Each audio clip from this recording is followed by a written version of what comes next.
Hello, everybody. Welcome to another exciting episode of Jimmy's JamBox. We're back at it again, and we're going to get on into it. But before we do, as always, please make sure to like, subscribe, push all the buttons, do all the things. You know, I don't know what they are, but you do, and I trust you. With that being said, here's a quick word from our sponsor. Breakfast Buzz, a bright and full-bodied breakfast tea. An assertive blend of black tea originating in Assam, Ceylon, and Kenya. Breakfast Buzz is bold with a malted, smoky taste, and just a touch of peat is guaranteed to get your day started right. The Brothers Apothecary. Fine teas and remedies. All right, thank you all so much for watching again. Shout out The Brothers Apothecary. Make sure to click the link below and go check them out. Guarantee you're going to like it. With that being said, let's go ahead and get on into it. Here is today's guest. Hi, I'm James Aldrich. Hello. Thank you so much for joining us. Hi, Jimmy, thank you. Yeah, why don't you tell us a little bit about, where you're from, what you do, give us that Tinder profile of your involvement with music. So I'm from Oregon City. I basically grew up there my whole life. Mm-hmm. I first got into music when I was, I guess it's fair to say, I was 9, started playing drums. Okay. This was my first instrument. Oh, hell yeah. Still love it to this day. That is what I'm main instrumenting now, so I can relate. It's the best instrument. They're all good, but I like it a lot. I'll fight people. But yeah, I got into that, and then I started getting into recording after that, and I wanted to learn how to record drums. And it's a good thing to know. It's the hardest one to learn, though. It's looking back, that's the worst place to try and start learning recording. in a way, yeah, I'll agree. But also, I think once you've learned how to mic up a drum set and record a drum set, everything else is easier. Oh, yeah. No, recording any other instrument now, I feel like I'm being lazy putting up 1 or 2 microphones. Yeah, you're like, oh, well, we could put 2 room mics, and we don't need that for a cab. I guess. Yeah, no, I feel that. But yeah, I learned drums first. I wanted to learn to record it. I broke my arm 4 years into learning to play 3 or 4 years in. But my cast let my fingers out. So I was like, I can't do anything. I'll learn to play piano. I picked up piano, loved that. None of my instruments were portable. So I picked up guitar and bass because that seemed natural. Yeah, that's the next step. And I was like, oh, I'll just start recording stuff now because that's fun. And yeah, I've been just messing around with music. I wouldn't say I'm advanced in anything except maybe drums, but I've just been kind of messing around with music ever since then. Yeah, that's a great way to get into it. Yeah, I love it.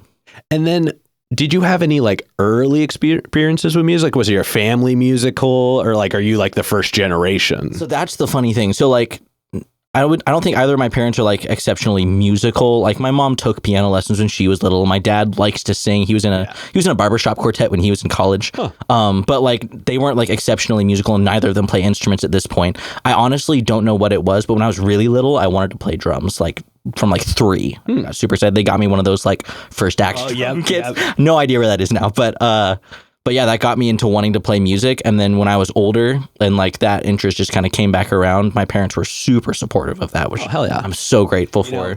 That's so important especially for drumming. Especially for that, yeah. You don't have a supportive foundation when you get started because oof.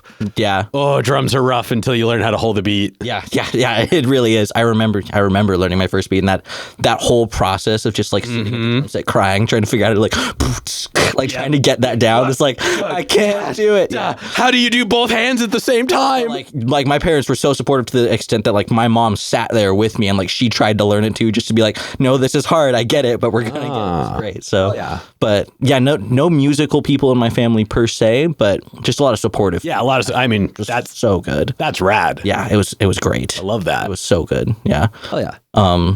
That's also why they let me have my first home studio in their house when I was in high school. Yeah. Yep. Yeah, that's man. It could take up a lot of space real quick. Oh yeah, I can. Especially back in the day when it was first a thing, and you were I have to have all these things. Yeah, there's nothing else that does what these things do. Have all of it. Now the computer does all of it, but back in the day, you were how do I get 5 compressors at once? Yeah.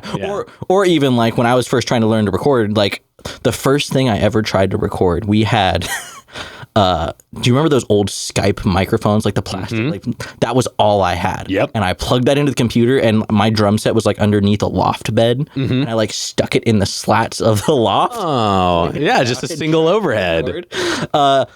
Sounded like crap, but I thought it was the coolest thing. That's really what got me so excited about recording. It's like I can record stuff. And then my dad bought me my first interface, which had 8 inputs. And I was like, this is the what a cool dad. I know, right? Hell yeah. He bought me an old Tascam. I think it was the US 1800 or something. I was like, I can record all of the drums now. It's amazing. I'm so excited.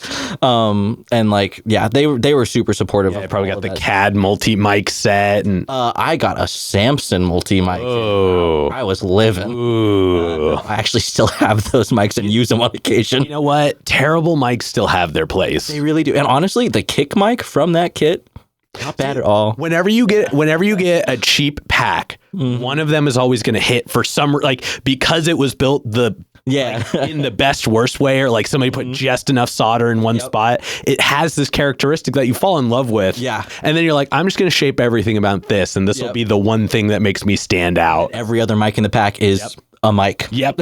And you make everybody mad because they're like, why aren't you using like a D6? And you're like, no, trust me. Trust me. Samsung bass drum 1. Yeah.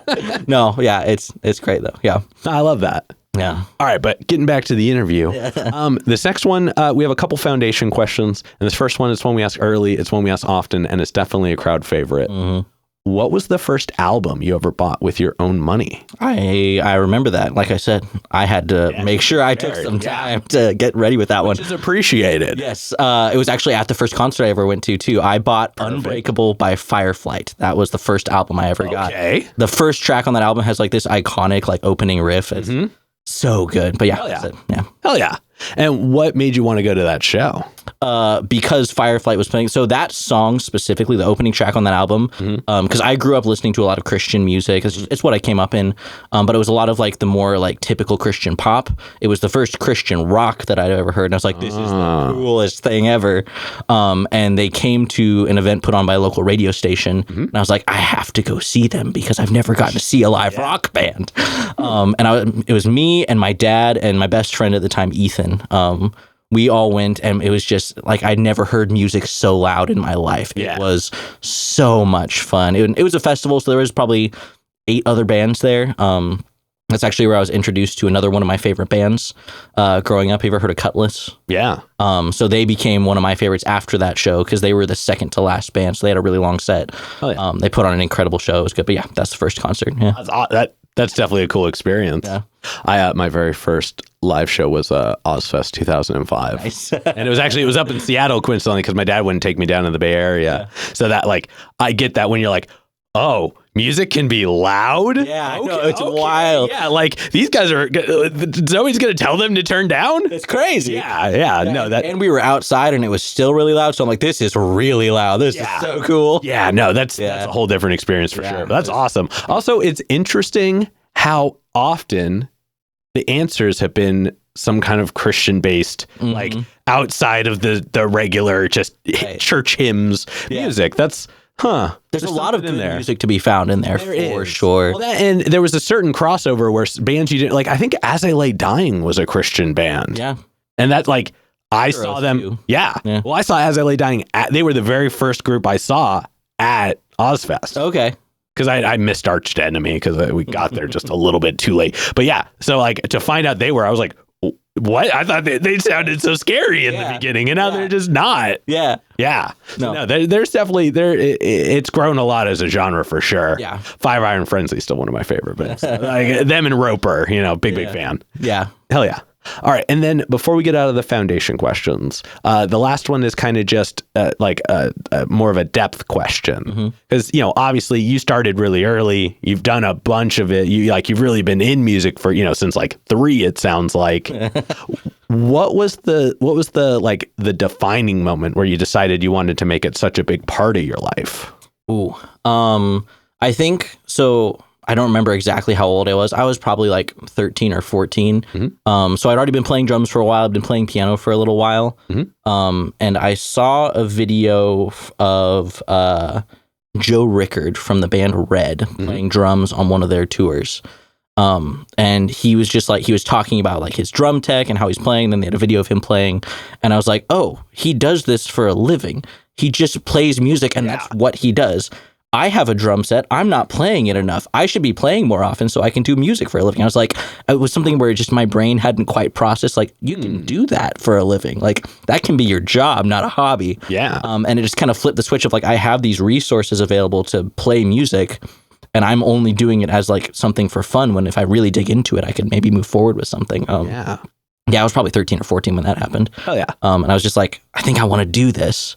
And again, parents super supportive and like, let's figure out how to do it then. Awesome. Great. Yeah. Awesome. That's rad. And just the best time to realize that, you know what I mean? Like, just, you're like, okay, I can steer my entire ship that direction. Yeah. And with the support of the people who can help steer the ship. Yeah.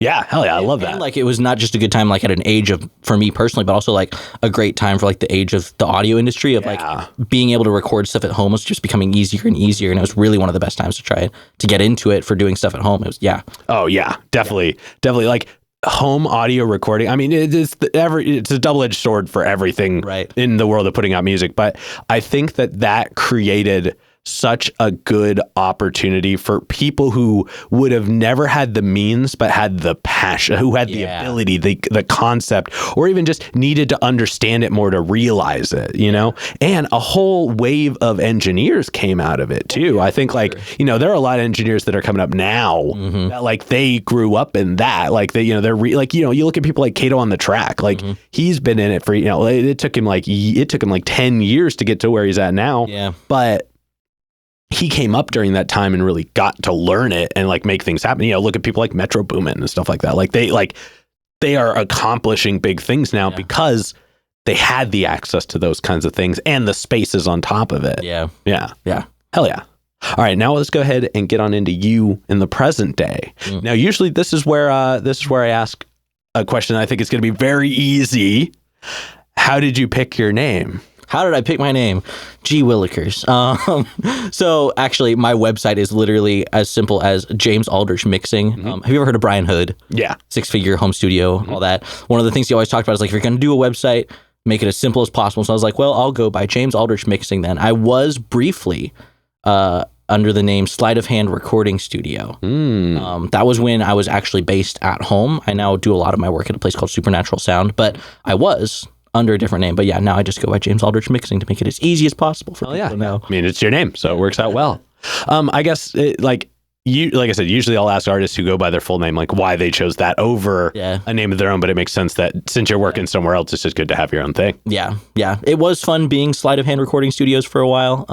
That's a good name. It was the whole thing of like mixing is supposed to be like a sleight of hand magic trick of like the whole point is not to make you notice something, because you can turn something up and people will notice it in the track, right? The whole point is making sure they don't notice the things going on in the background when they need to be focusing on something else. Exactly. And so it's like making people look one way while there's other things going on in the background. Oh yeah. That was the whole concept, but yeah. No, I definitely, I appreciate a name with thought in it. So I dig that. Yeah. All right. Now for this next one, I usually ask writers about, musicians about their writing process. But since we're talking more on the engineering side of things, I want to role play something with you. Okay. So I have just walked into your studio. I am an artist that you're going to work with. It's our first time sitting down together. Take me through what day one looks like. Day one. So, usually the first question I ask is like, have you ever recorded anything before? Okay. I'll say yes. I've done small things in my house and at my buddy's small space. Okay. So in that case, I want to talk to you about like, what's your genre? What are your favorite artists, influences? Do you have a vision for the project? Because that's one of the biggest things for me is like, if an artist has a vision, I want to be there to support them in accomplishing their vision. Because I want them to come out of the recording process of like, have the result be that whatever they pictured in their head is now out in the air for people to hear, like that's all recording is getting an idea in the head and making it something that other people can now hear too. So if they have a vision, I want to be able to support them, maybe just help them with a little bit of like coming up with ideas. But if they don't have a vision in mind, like they have a chord progression, actually, Michael. So I've produced all of his stuff. Yeah. Michael Illa, great guy. So I've produced all of the music that he's released in collaboration with some other people sometimes, but like one specific song, one of my favorites, not one of his favorites, Rewind. So that was a particular song where he didn't necessarily have a particular vision for the song. He only had a melody and words, not even chords. He sent me an audio recording of a melody, and I thought, okay, he's got a certain like passion and vibe to how he's singing. What music can come around that to get that feeling right? And so I sat down, I plunked out something on the piano that fit along. I threw in some other tracks, sent it off, and he's like, great, let's do it. So yeah, if an artist doesn't have a vision, I just want to hear them perform the song to get an idea of like, what is the vibe of how they play the song and what music is going to best surround that. Because I've worked with people in a lot of different genres. Yeah. And then from there, it's usually getting a scratch track down, basic, like either guitar or piano, then the voice. If they have particular people they want to come in and play instruments, we'll get in touch with those people, bring them in to record. Otherwise, if it's something I'm comfortable playing, I'll play a lot of instruments on tracks for people. If I'm not comfortable playing the instrument, we've brought in a lot of really talented musicians to record, and I love doing that. Hearing an expert play, it's just it's so good. Yeah. I mean, every now and then it's cool to jump on a track if you're like really feeling it. But when you're like, hey, can you come in and do this thing? And they just show up like with their stuff ready to go. They just plug in and do it first take. And then they just leave, and you're like, oh. Okay. Cool. Yes. Michael's old band, Delta Avenue. Did you ever know Kevin McDonald? Yeah. So he did almost all the guitar tracks for Michael's stuff, and it was one of those things where he just come in, and he didn't even bring an amp. We literally went straight into my interface and used amp sims. But like, specifically on Rewind, I had like this terrible solo that I did on that ending section. Just like, I just need to get the idea across so they know what I'm going for. Yeah. And then Kevin came in with like his reworked version of, and it just like everything about it was just perfect. It was one of those things where it's watching somebody do something that I'm completely incapable of doing. Yep. Like, this is just this beautiful. It was so cool. But yeah, so we bring in musicians, record all the parts, and just like there's always this portion right after I finish recording before I go to the next phase where I sit with them and be like, how are you feeling about the project so far? Is it going in the direction that you want? Because again, you want them to come out of the studio feeling like they really got their idea out to people and it wasn't like totally mangled before it came out. And you even have to sometimes create the opportunity, because sometimes artists won't say any. They're like, oh, well, you're the engineer, you should know. But if you're like, hey, if you want to say something about this is a good opportunity to, this is your song. Yeah. And I have had a couple of times where an artist would be like, I don't know, something doesn't feel right. And we've sometimes gone like a few steps back, adjusted something. Sometimes we've gone almost all the way back to the beginning. The whole track. But yeah, that's usually, and then from there we go into, I do editing, and I don't let the artist like be in on that at all, because I don't want them to get self-conscious about any of the performance, whether it's a musician or their own, like especially pitch correction. You get so nitpicky when you hear yourself 1,000 times after the creation point. And some people just don't even fully understand, like editing is for the most part just a part of the process, just because it's that one little thing that just brings everything, like just a little closer to where it needs to be. And people, again, they can just get really self-conscious about it. I want them to be as comfortable with the project as possible. So I do the editing, all like completely separate from them, and then I'll send them a rough mix with just the edits, just so they can approve, like, yeah, sounds good. And then I go straight into the mixing phase, which is my favorite part, and that's mostly all that I do now. I have a partner that does a lot of the recording for me now.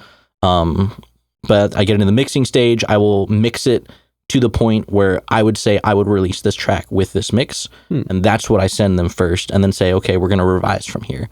I don't do like the halfway updates. Because my assumption going in is that if they want to record with me, they've at least heard one or two things that I've worked on. They like the sound that I create. And so then I do my first revision mix. I send it to them and say, okay, what do we want to do from here? And then usually it's like maybe one or two revisions with a few comments. Sometimes more than that, depending on whether it went in the right direction or not. And then we finish it up. I usually try and limit it to 3 or 4 revisions, because once you get past the 4th revision, most of the time you're changing back things that you did again, and it's just nitpicking. You've been in it too long, and you don't have that objective perspective anymore. And like you can get project fatigue really quick, so I want to avoid that with artists as much as possible. And then from there, we send it on to Dana White for mastering. And we move on. Hell yeah. Yeah. I love that. Yeah. That feels like a very put together process. Yeah. It's been a growing process to get to the point where I can kind of tell you, like, here's how I do it. You have to, I have a whole, like, you've obviously experienced already, but I have a whole, like, thing I do before each interview. I have, like, a speech that I give. I have, like, steps that I go through. Like, I think having that, like, knowledge of your steps is equally as important as the steps themselves. Like, being able to talk through it, because then you can explain where you're at if they forget, if they're like, oh, okay, what's supposed to happen next? You're like, I could tell you exactly what happens next, general timelines, like all that stuff. Yeah. And then you can also look back and like if something didn't work, you can be like, okay, what didn't work in that process? How can we tweak it to make it better for the artist? Or even if it's just not applicable at the time of, you can make the decision, 2 steps before it even, because you can be like, okay, I can tell that how I'm going to do this isn't going to work for this artist. Yeah. But I need part of that to happen to be able to do the step after. So like just understanding how to work it means you can rework it at any time too. And that makes you malleable. Yeah. Hell yeah. Now let's go ahead and let's talk on the more technical side of things. Cause that's what I'm into. I'm sure people at home, some of you gotta have some friends who do it. I mean, if you're an engineer, you're a tech nerd for sure. Yeah. So let's talk stuff. I mean, first of all, what is your main DAW? Logic Pro. Okay. Die Hard. Okay. I have used Pro Tools. I've used Ableton. I've even used like Reason and Cubase. Cubase was actually my first one. Cubase is fun. When I got the Tascam, it came with it. Yep. Which is so old now. Yeah. So that was my first one. But Logic Pro, because like at the start, it was just easy to transition from GarageBand, which everybody has used at one point, into Logic. But Logic does so much stuff, and they streamline so many things. They make it so much easier to be creative quickly. I love that. Plus all the stock plugins. I love their stock plugins. Their stock plugin algorithms are awesome. Like hands down, some of the best stock plugin algorithms out there. Oh yeah, I just did day before yesterday. I do this thing. I might upload the video to YouTube at some point, but I do like 1 hour mixes where I'll download stems and I set a 60-minute timer and I've got to mix the song down in 60 minutes. Interesting. And whatever I'm done with in the 60 minutes is the mix. And one of the rules I use for that is only stock plugins. No third-party stuff, and I dig that. It just Logic is a great one for that. Then it's great for that. Yeah. And it gets me really comfortable with the tools. That's not to say I don't use third-party stuff. I absolutely do. But again, it's about getting the best sound. But I love Logic just because it makes being creative quickly so much easier. Oh yeah, yeah. I up until Logic 10 came out, I used 8 and 9. And I wouldn't even considered anything else.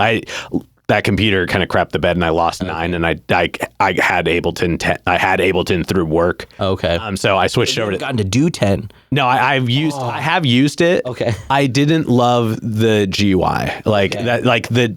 The change from 9 to 10 was so drastic. It was. It was so and I had bought in books on 8 and 9. I had taken classes, and then when I said, I didn't have access to 10 at the time, or X at the time. And so I had Ableton and I was just kind of in a smaller space doing my own thing for a little bit when I was moving. So I was like, I'll dive on this. And Ableton is just, for me now, it's so immediate. There's such little menu diving. It's all so accessible that I just I don't want to go back now. I've seen so many cool things about 10. I still stand by, I agree. Yeah. Logic started in 10, so that helped me too. Yeah. See, Logic is still arguably one of the most accessibly powerful programs in its own respect. Yeah. I just don't want to make the change at this point. And for what I do, I don't need to. But that's neither here nor there. Getting back to you.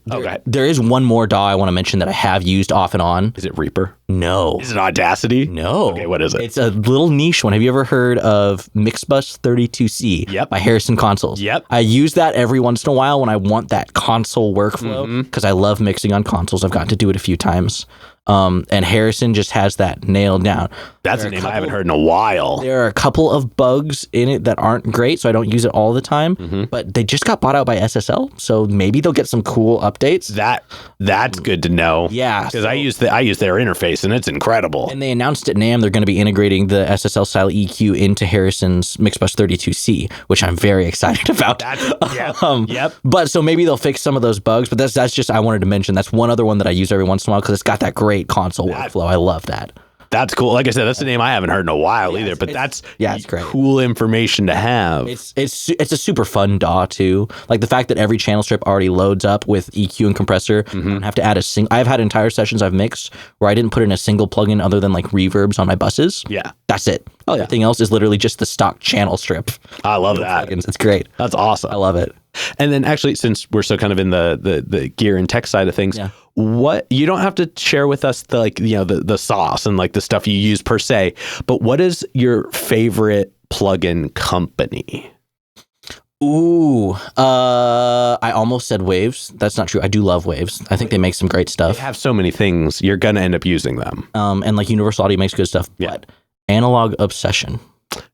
Interesting choice. Analog Obsession does free stuff. Mm-hmm. You can subscribe to his Patreon and get his plugins, but like he makes free stuff and it's fantastic. Like it sounds like, especially for the fact that it's free, it sounds amazing. Like the Poltech EQ plugin that guy makes sounds so good. The 1176 plugin, so good. He has one of my favorite ones. It's called the Frank EQ or Frank Channel Strip. And what it is it's a Poltech low shelf, like the boost and attenuate, a Helios mid-range, a Neve high shelf, and then the Poltech high pass, and then going into a switchable LA2A or SSL bus compressor, switch back and forth. It is the coolest. Plugin. Like it's all those things that you like about each one of those EQs, and they just throw it all in. And it's free. That's awesome. Blows my mind. That's awesome. So yeah, like I said, you can subscribe to his Patreon, and if you can, you should. If you use Analog Obsession, subscribe. Good stuff. Hell yeah. Try it out sometime because, like I said, it's free. Just go get them. They sound so good. That's awesome. It's crazy. Hell yeah. Yeah. Well, thank you for sharing. That is very cool insight for sure. Yeah. It's such cool stuff. All of the plugins. He has a ton of them too. Hell yeah. They're all so cool. Hell yeah. Yeah. All right, and then to wrap up the gear focus, what is your favorite microphone? Ooh. And actually, I'm gonna split it up into two: favorite microphone for vocals, and then favorite all-around microphone. It's actually the same answer for both. Okay. AKG C414. Nice. Good choice. Yeah, that is my number one. Specifically the XLS version, unless you can get a vintage one. Yeah. But no, like the 414, I have used that on so many recordings, and like not just on vocals. I've used it as drum, overhead, or room. I've put it on guitar cabs. I put it on a bass cab once. It handles SPL well. Oh, it handles it so well. And like it's just enough mid-range forward that like it can grab stuff nicely, but not so much so that it's abrasive. Yeah. It's just like every time I set it up, it's just like I could go get another microphone, but unless I know for sure it's already here way better, I'm sticking with the 414. Yeah, it's such a good microphone. And I mean, all the polar options, it's so flexible. Yeah, and like you can see it all easily. And I mean, it's a good looking microphone. It's a sexy. It's a good looking microphone. I had a conversation with my wife the other day about how, like, with sound stuff specifically, there's two categories I describe things in, neither of which are normally attached to audio. It's tasty. Sexy. Things sound tasty and look sexy, right? So it's like something can sound really tasty and not look sexy, and then something can look sexy and not sound tasty. But when you find that perfect middle one, like the 414, where it's both, or like every time I see a Neve console, I'm like, sounds tasty, looks sexy. Hell yeah. Yeah. Hell yeah. I love that. I love the 414. Got a great microphone for sure. So good. For sure. Those Germans knew what they were doing. Right? All right. And then this next one's a little more of just like an experience question. What has been your favorite day as an engineer so far? Ooh. Hard to say. If I was going to pick one, I would say it is when I was recording Robert Henry and the Repeaters, their album they just came out with. We had a day where we had a fiddle player come in. And she's like, I think she played with the Portland Philharmonic. She's incredible violin player, incredible fiddle player. And it was one of those things where it was like, kind of like the last part we needed for the album, right? It wasn't going to be on every, it was just on a couple of songs. Yeah. But it was the last thing we needed, and we just didn't quite have it.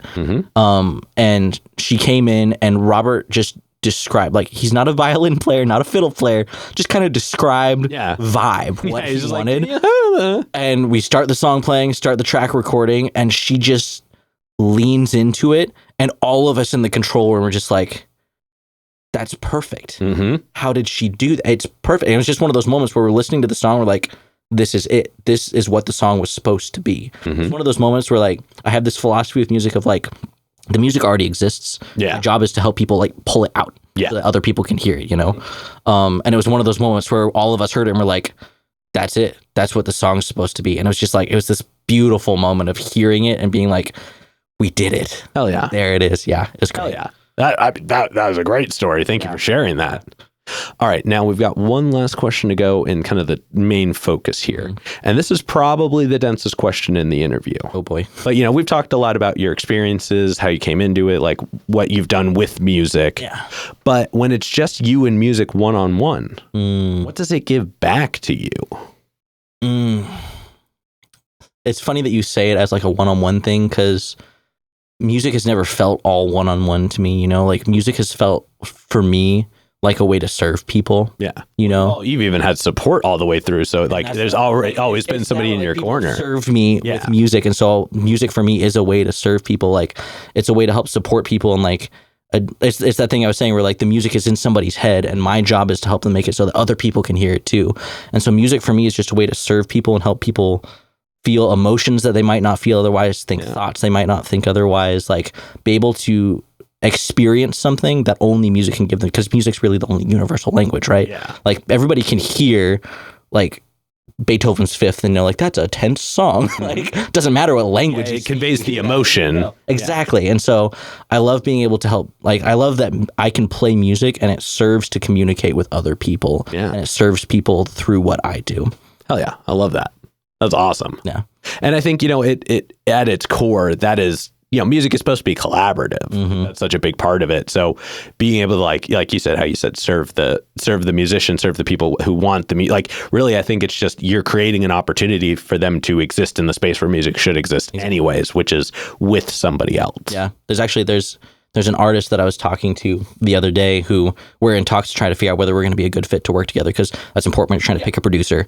But one of the things we talked about when we went and got coffee is he was talking about how like if you're performing on stage and you're like your musical energy cup is empty, or like your like experience cup is empty and you're like trying to draw from the audience to fill that up, the audience can tell. Yeah. But if your cup is full and it gets to now overflow to the other people, the audience feels that and they enjoy that so much more. Yeah. Like when you get to just get to be creative and overflow to the audience in that way, it's so much more beautiful of an experience for everybody. Yeah. That and the connections are, I feel like, more genuine because you are one person who has to give to everybody. And that's the position you're in. Like it's easier for you in that one instance to do that. Yeah. Whereas like if you need something from everybody, then everybody's looking around like, oh, so we all have to get together on this. And that's a lot. Yeah. That's a lot. Being able to give to the audience instead of take from it. I think, that's one of my favorite things about music. Hell yeah. Yeah. All right. Now we're going to go ahead and we're going to move on to some hypothetical questions. And for these ones, sky's the limits. They're all made up. So the answers can be too. Great. But for the first one, pretty straightforward. If you could work with any one person, the only requirement is they have to be alive. Who would you want to work with and how would you want to work with them? Does a band count? Or does it have to be a person? Because I can pick a person. I guess let's do person. Okay. Let's do person for the theme of the concept here. I thought about this for a while before I came to the interview because it's another one of those questions like if I don't take the time, I'm not going to come up with an answer. Oddly enough, maybe it's not odd, Dave Grohl. Oh, hell yeah. I would want to work with him to like record and produce his music. Yeah. And my answer was more accurately Foo Fighters. Because like as a band, it's their musicianship. Like sure, it's rock music, but like their music they create is about their performance. They don't add a bunch of extra. Like they add extra stuff, but not a ton really. Yeah. It's pretty raw music. Not raw. It's authentic music for the most part, and I love that. I mean, heck, they still record to tapes sometimes. I love that, and I would love to be able to work with a band and an artist specifically like Dave Grohl that just has that level of talent. Just be like, I'm going to go play. We're going to record it. That's a great product as it is. Now we get to polish it. Yeah, I would love that. Hell yeah. Someday, if I could work with Dave Grohl, that'd be great. There is a long list of artists that could. I was gonna say he's also such a competent multi-instrumentalist. No. That like you could get a whole band from Dave. Yeah. You know what I mean? Like that's not hard to do. Yeah. So I mean I think that's a rad choice. Yeah. And then subsequently, who's a local artist that you're aware of that you haven't gotten to connect with yet, but you would like to work with? There's a couple I've like sort of connected with them in passing a little bit, but haven't gotten to actually work with them yet. Either Left on 10th. Or Foxglove. Okay, hell yeah. Foxglove just came out with an album last year, I think. And I had talked with them a little bit about working on that, but I think they already had somebody they were working with. They were recording to tape and everything. Super good for them. Yeah. But either of those bands, I love, again, the authenticity of the performance. Yeah. I love being able to capture that. So yeah, those are the two. If I have to pick one, don't make me do that. No, those are both great answers. We'll let them both be there. Yeah. And everybody, you know what to do. At them in the comments. Let's make it happen. And then for this next one, we're modifying this question slightly. Okay. Usually I say if you could perform anywhere in the world. Well, you can ask that question if you want, because I am in a band. True. But I want to modify it for the sake of this and say, if you could work in any studio, which studio would you want to work in? If I have two different answers for recording and mixing, can I? Yeah, go for it. Recording, Blackbird Studios. Such a Nice. studio. Hell yeah. If I was mixing, Mix LA, Chris Lord-Alge's studio. Ooh, I would love to mix in his studio. I'm a huge admirer of Chris Lord-Alge. I mean, the man has quite the accolades. He really does. Yeah, he's definitely earned it. I love his confidence in mixing. Like some of the sounds, I like the sound of his mixing. There's been a couple tracks here and there where I've been like, maybe not quite right for the song, but for the most part, incredible mix engineer. But I love his confidence where like he just goes like he'll finish a mix 4 hours. Like, what? Well, when you have plugins named after you. Yeah, right? And then don't really use them all that much because you've got the console. Yeah, exactly. Yeah, no. Those would be my two. Record it, Blackbird, mix it, Mix LA. Oh, yeah. And then, just because now I do want to know, where would you perform with your band if you could perform anywhere in the world? So most people would probably pick some sort of big venue. If I could perform anywhere, just because I've grown up in Oregon my whole life, I want to play at the Rose Garden Amphitheater. Okay. Outdoor amphitheater. Yeah. I want to play there someday so bad. Hell yeah.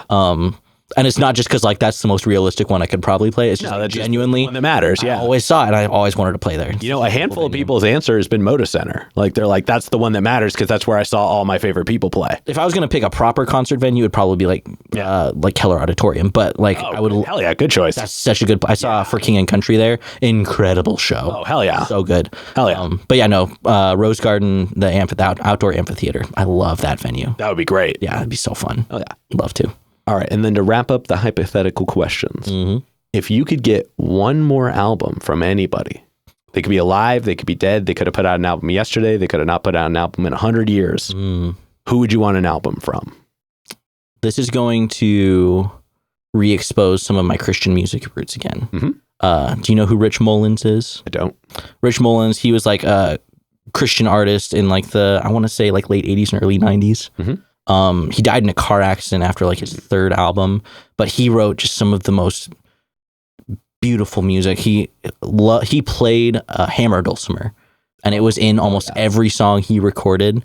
And I always loved his music growing up. And he actually had been writing an album prior to his car accident. And like we've been able to hear the mixtapes of it, and like other artists have gone back and like taken that music and recorded it like for him. I would love to hear Rich record that album. Hell yeah. Because I know it wasn't done, and if he could have like just finished the song yeah.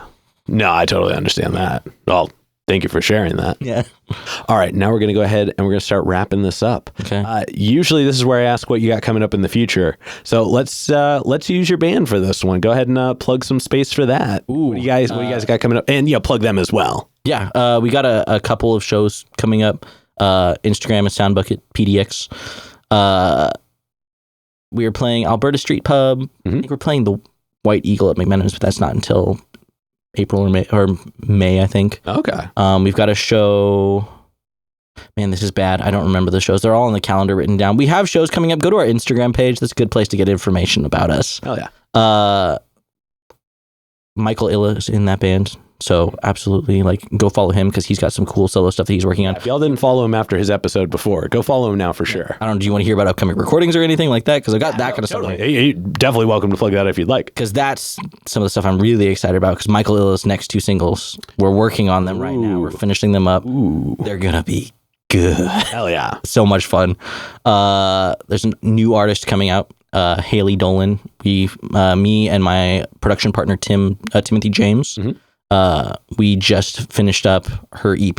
Oh, exciting! We'll be releasing that soon, so we're really excited about that. Yeah, a lot of cool new stuff. Robert Henry's going to be back in the studio again soon. Oh, yeah. Excited about that.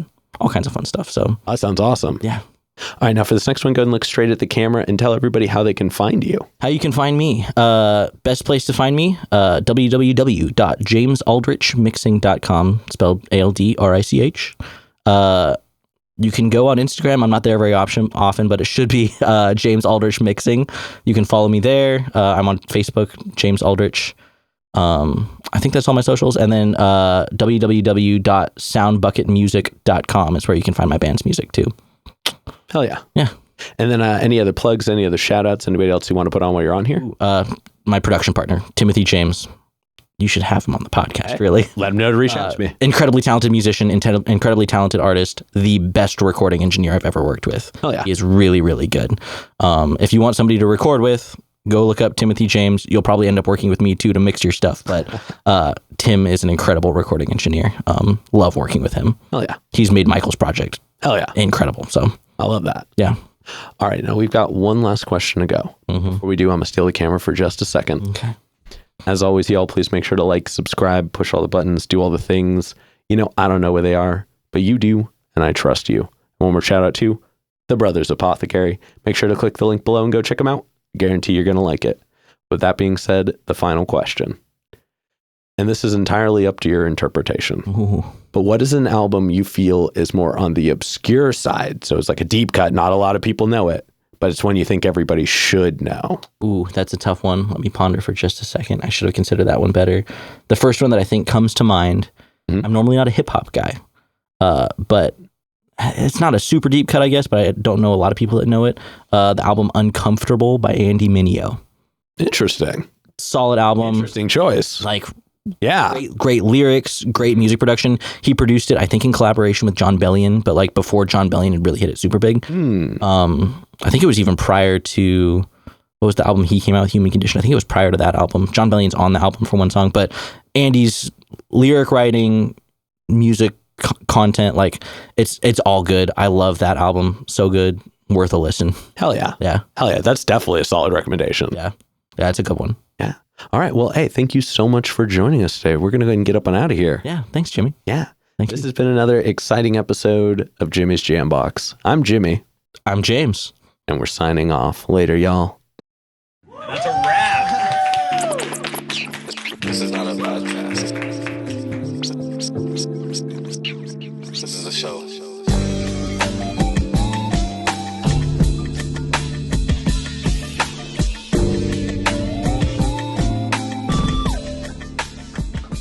Keep jamming.